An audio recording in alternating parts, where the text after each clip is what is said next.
que hoje lhes trago é de um autor que chegou a ser dos mais lidos e mais traduzidos para diversíssimas línguas do panorama literário português das primeiras décadas da segunda metade do século passado.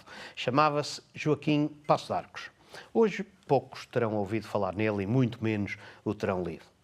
Eu lembro-me de ouvir, quando era criança, nos serões de família, de se falar nele a propósito de um dos seus best-sellers da altura, chamava-se História de uma Nota de 500.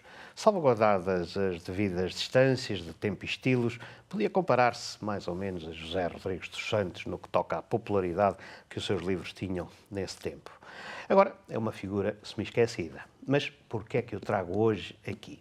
É que nestas memórias publicadas pela Guimarães Editoras e pelos herdeiros do escritor, em 2013, Passo de Arcos descreve os anos da sua adolescência, parte dos quais passou em Macau.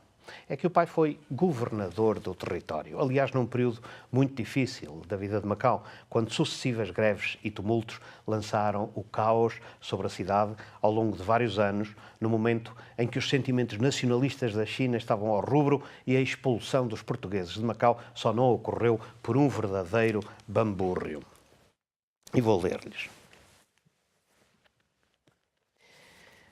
Mas a política interna da China é um xadrez complicado, em que as pedras, por inesperados deslocamentos, dão lugar aos lances mais desconcertantes.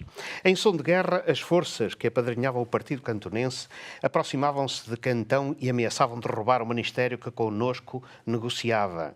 Se até lá o acordo não fosse assinado, era certo o desabar do trabalho feito à custa de tanta dedicação e patriotismo. Para mais complicar as coisas, surgia à última hora uma nova orientação do governo metropolitano e o governador, numa legítima ansiedade que o desenrolar dos acontecimentos perfeitamente justificava, teve de convencer Lisboa do seu erro, conseguindo finalmente obter autorização para a assinatura do acordo.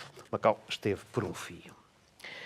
Ora bem, Joaquim Passo de Arcos descreve aqui esses tempos conturbados de Macau que seu pai e ele próprio viveram. Passo de Arcos, aliás, acompanhou o pai não só em Macau, mas também noutras missões coloniais, onde desempenhou as funções de seu secretário, sabendo por isso do que fala, conforme se pode ler aqui de Macau. Passo de Arcos, que na verdade se chamava Joaquim Belford Correia da Silva. Foi romancista, dramaturgo, ensaísta e também poeta. Premiado diversas vezes, foi muito lido, como disse, nos anos 40 e 50 do século XX.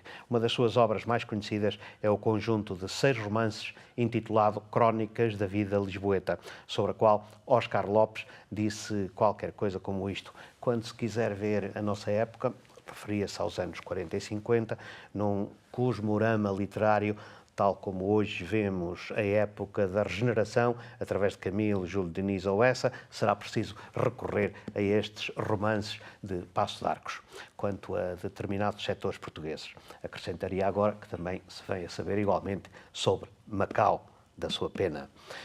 Vale a pena. Volto para a semana com mais livros e mais autores.